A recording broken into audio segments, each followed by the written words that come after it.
Hello and welcome to Vitamin G Reviews. Today we're going to be looking at the Dapper Hide Men's Leather Bifold Wallet. And so this is a slim minimalist wallet by Dapper Hide. It is currently listed for $38 on Amazon, although for much of 2019 it was $29.97.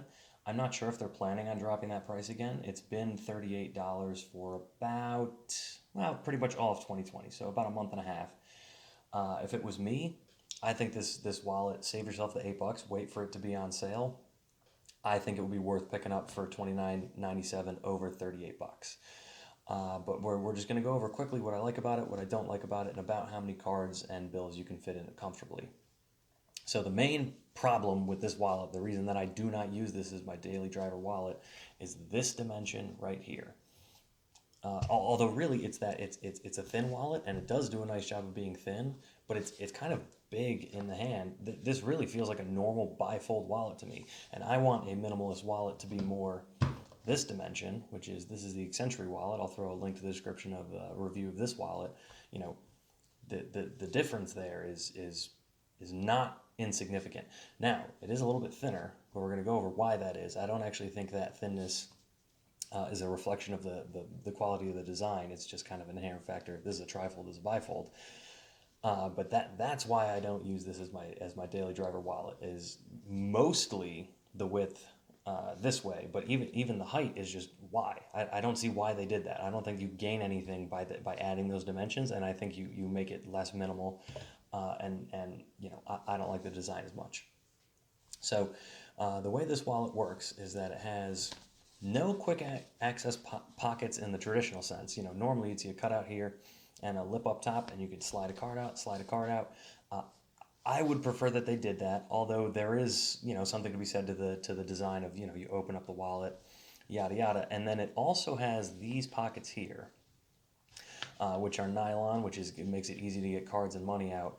And we'll talk a little bit about how you could use this wallet effectively. Now, the one thing that annoys me is if I put my fingers in here, they're not touching right now. This whole middle area is just wasted space. And I get that you don't necessarily want your bills or your cards to be folded, but they didn't need to do that, and it certainly didn't need to be that big. That could have been a quarter of the size, an eighth of the size, and it would have been fine. So that's just an inefficiency in the wallet that I'm not a huge fan of. But obviously, it's intended for your ID to be here. I'm also not a huge fan of these clear ID pouches. I live in the States. They are insane about IDs. When you're buying anything that requires an ID, it's been years since you've been able to just show a cashier your ID. Flip open your wallet, and there's my birth date. They're 90% of the time they're scanning it. They're not even just looking at it; they're scanning it. But even if they are looking at it, it's not going to be good enough to see it in the wallet. They're going to ask you to take it out. So, the clear ID area, whatever. I would rather just have a cutout like this, so it's not clear, but you can get it out easily. That's a bit of a nitpick, though. But so anyway, this is clearly intended for one card. There's not a second cutout. There's nothing there. So the idea would be you've got your ID here, and then whatever your two most important cards they go here and here. These are kind of a pain to get out, and I actually don't think they would necessarily loosen up that much because these are lined with nylon. So it's not like it's catching on leather that isn't broken in yet. That's just how it is to get out. So you gotta kind of get your finger behind it and pull it out. Particularly this one, they could have put just a little U cutout here, or again a lower cutout, down halfway down here. That would have been fine, but this is, for your quick access cards. These are not as quick access as I would like. I don't even want to open the wallet. I want to do it from here. But then, if I am going to open it, I want to be able to access them easier than these are to access. So again, not my favorite, but it is what it is. Okay, so from there, now we've got an ID and two cards, and we don't have any cash or any other cards in it. So again, relatively big wallet, and we've got three things we can access easily. Now we've got these two outside pockets.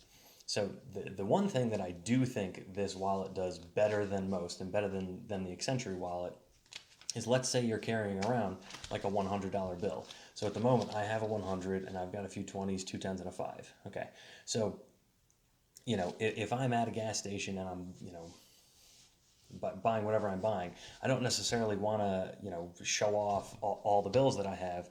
So, if I'm not using that 100, I could keep a 100 and all my 20s kind of under my ID here. And anyone, behind me in line, now actually, cash does kind of stick out a little bit. You can see I have cash there. Let's see, maybe this is a me thing. Hang on, let me just make sure I'm not. Yeah, no, I mean it does show a little bit, but still that's better than. So you can have it, more hidden, and then you can put the rest of your cash, say, in one of these front access pockets here, right? And say I'm, buying buying something at a gas station, and I just need a 10. I can just kind of get out a 10. Although again, so now notice the difference between me kind of struggling to figure out what bill is in here and to get the right bill out, and kind of the inelegance of that. Now compare that to on the Accenture wallet. There's another reason I use the Accenture as my daily driver, right? I can have these same 7 bills. Okay, I've got it in the middle of my Accenture wallet, like so. Okay. So now I'm at the gas station and I want to get out the 5 without flashing to everyone that I've got a $100 bill in there. I can just open up the wallet like this, right? And I can pull out the 5. It's very easy for me to pull out the 5. Or if I need to access the 10, I can access the 10. You have a lot more room to work with here. Whereas if all of your bills, or any of your bills, or not any, if more than one of your bills are in this front access area of this Dapper Hide wallet, again, just even getting them in there is not the most elegant thing. It's not going to be super easy to access, the different bills. I can do it. It's not the worst thing in the world, but it's just not going to be quite as easy as with the Accenture wallet. So the pros, as I would see them, is you do have kind of other areas that you can, if you want to put some bigger bills and not flash them to everyone, you can kind of have them hidden there, and then have your smaller bills in another area. Well, let's see, if I want to get more cards in there, because I carry 1, 2, 3, 4, 5, I carry about 6 cards. So I've got 1, 2, 3. Now I can easily, and again, I'm not a huge fan of stacking cards like this. It's also like the magnetic strips can get messed up, and you just have to be more thoughtful about what cards you're putting where when you do this. But I can easily put 3 there. Let's see, so now that's 6. So actually I'm already good, but all right, so you know what I should do? I should do maybe 2 there, and then I could do 2 here. 1, 2, and so these cards are a little bit smaller than your average card because they don't have any of the raised typing on it, but it's it's close enough. Okay, so now I've got 1, 2, 3, 4, 5, 6, 7, and you can see I'm getting a little thick here.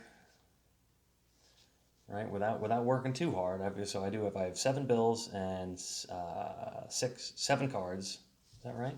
1, 2, 3, 4, 5, 6, 7. Yeah, 7 bills, 7 cards, and I'm already up to this thickness. And the reason is because we've got extra layers. We've got extra layers that we don't necessarily need of leather.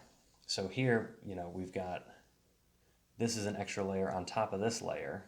Right, and what do we save by having this dimension so tall, right? So the idea is, oh look, now on this layer I've only got 1 card, and on this layer I've only got 1 card, but the bulk of it is still 2 cards.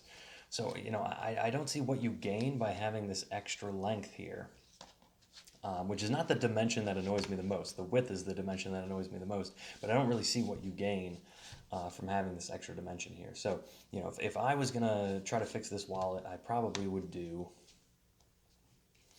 Jesus, I can't even get this card out. I would do quick access, and then if I didn't want to do quick access, I would leave it here, but I would make it shorter, I'd make it thinner, and then I would have my 2 quick access here, boom, boom, probably 2 of these, get rid of the plastic. You can keep these inside pockets, those are fine. Keep the outside pockets, I think those are neat. But yeah, we get pretty not minimal pretty quickly. And it's better than it's much better than a traditional bifold. It's just not as good as it could be. And so that's where, I don't think this is a bad use of 30, and it looks very nice. I should probably actually start with that. It's a very good looking wallet. The leather's nice, it feels nice. I don't like the feel in the hand because I think it's too big. I want this dimension. but it's a good looking wallet. You know, for 30 bucks, you're getting $30 worth of wallet. Just for me, it's not going to be my daily driver just because of those inefficiencies in the design, and just it gets thick quickly without benefit.